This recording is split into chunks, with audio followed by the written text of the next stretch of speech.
நமக்கு ஆயத்து குர்சி அப்படின்னு ஒன்று தெரியும். அதை நமக்கு நமது தூதர் அவர்கள் மூலமாக அல்லாஹ் கற்பித்து தரவில்லை, ஜின் இனத்தை சேர்ந்த ஒருவர் மூலமாக அல்லாஹ் நமக்கு கற்பித்திருந்தான். அந்த ஆயத்து குர்சி எப்படி நமக்கு அறிமுகப்படுத்துது என்றால், ஒரு ரமலான் நாட்களில் அபூ ஹுரைரா ரலியல்லாஹு அன்ஹு அவர்களிடம் நபி ஸல்லல்லாஹு அலைஹி வஸல்லம் ஃபித்ரா பொருட்களை பாதுகாக்கும் பொறுப்பை ஒப்படைக்கிறார்கள். அவர்கள் பாதுகாத்துக் கொண்டிருக்கிறார்கள். அப்பொழுது கள்ளன் பெருசா காப்பான் பெருசானா கள்ளன் தான் பெருசு.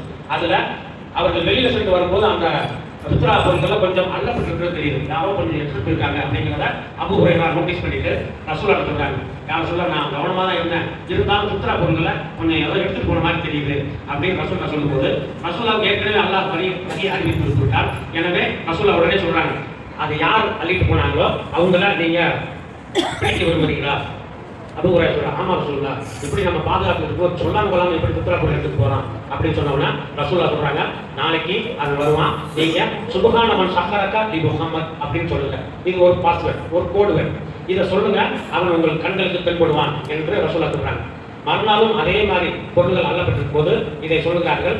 அங்கு ஒரு ஜீன் இனத்தை சேர்ந்தவன் வெளிப்படுகிறான். அவனை பிடித்துக் கொள்கிறார்கள். பிடித்துக் கொண்டவுடன் அவன் சொல்லுகிறான், நான் பெரிய குடும்பஸ்தனா இருக்கேன், ரொம்ப கஷ்டத்துல இருக்கேன், அதனால இந்த பொருள் எடுத்தேன், இனி நான் வரமாட்டேன், என்னை ரசூலா கொண்டு ஒப்படைக்க வேணாம் அப்படின்னு அவன் கெஞ்சான். இறக்கப்பட்ட அபூ ஹுரைரா அவனை விட்டு மறுநாள் காலையில் ரசூலா அவன் கேட்ட நேற்று நடந்தது என்ன, இந்த மாதிரி நடந்துச்சு அப்படிங்கும்போது அவன் பொய் சொல்லி இருக்கிறான், மீண்டும் வருவான் அப்படின்னு சொல்றாங்க. அப்ப அவர் திரும்ப கேட்கிறார், மீண்டும் வந்தால் திருப்பி நான் அவனை எப்படி பிடிக்கிறது? அப்பவும் ரசூலா இதே வார்த்தை சுப்ஹான மன் ஸஹரக லி முஹம்மத் என்று சொல்லுங்கள் அப்படின்னு சொல்றாங்க. அதே மாதிரி இரண்டாவது முறை பிடிக்கும் பொழுது அப்பொழுது அந்த ஜின் இனத்தை சேர்ந்தவன் சொல்கிறான், அபூ ஹுரைராவே, நான் ஒரு முக்கியமான அத்தியாயம் குர்ஆனில் உள்ள வசனத்தை உங்களுக்கு சொல்லித் தருகிறேன், அதன் பகரமாக என்னை விட்டு விடுங்கள், இனி நான் வரமாட்டேன் அப்படின்னு சொன்னான். என்னதுன்னு கேட்கும்போது இந்த ஆயத்து குர்சியை சொல்கிறார்.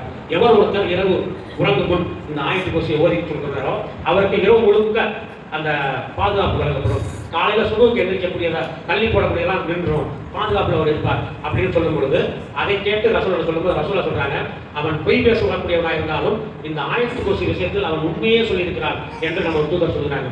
இந்த அளவுக்கு நமக்கு இறைவன் தனது குர்ஆன்ல வரலாறுகளை சொல்லி காமித்து அதன் மூலமாக நமக்கு நேர் வழி காட்டுவதற்கும், அந்த குர்ஆனை கொண்டு நாம் இந்த உலக வாழ்க்கையை நல்ல விதமாக அமைத்துக் கொள்வதற்கும், இதிலிருந்து நாம் மறுமை ஈடேற்றத்தை பெறுவதற்கும் அனைத்து விதமான வழிகாட்டுதலையும் தந்திருக்கக்கூடிய அந்த குர்ஆனோடு நாம் பயணிப்போம்.